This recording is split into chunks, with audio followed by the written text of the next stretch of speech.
Jubir Menteri Luhut sindir Rocky Gerung dan Refli Harun merenungki. Refli Harun dan Rocky Gerung belum lama ini mengalami peristiwa tidak mengenakan saat berada di Sleman, Yogyakarta. Kedatangan keduanya sempat diboikot oleh beberapa mahasiswa. Puncaknya terjadi saat Refli Harun yang sedang duduk terkena lemparan botol air mineral.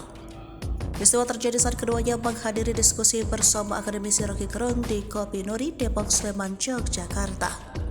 Juru bicara Menko Kemaritiman dan Investasi Luhut Binsar Panjaitan Jody Mahardi, kejadian yang menimpa Refli merupakan gambaran dari kebebasan berekspresi. Ia pun menyebut kejadian tersebut bisa menjadi refleksi bagi Refli dan Rocky, apakah kebebasan seperti itu yang mereka idamkan. Mungkin inilah saatnya bagi mereka untuk merenungi kembali apakah ini sebenarnya kebebasan berpendapat yang mereka inginkan, ucapnya. Jody bercerita, Menteri Luhut juga pernah mengalami kejadian serupa yang sempat diteriaki dan hingga dilempari kayu saat mengikuti sidang kasus dugaan pencemaran nama baik dengan terdakwa aktivis Haris Azhar di Pengadilan Negeri Jakarta Timur.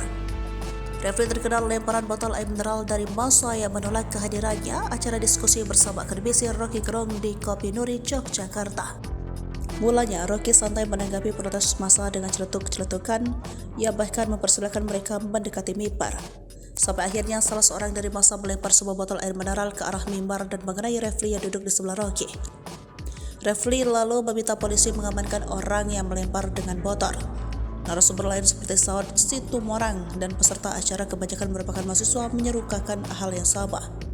Selepas acara, Rocky dan Refli menyesalkan insiden pelemparan botol di tengah acara. Refli akan mempertimbangkan untuk melaporkan insiden itu ke polisi.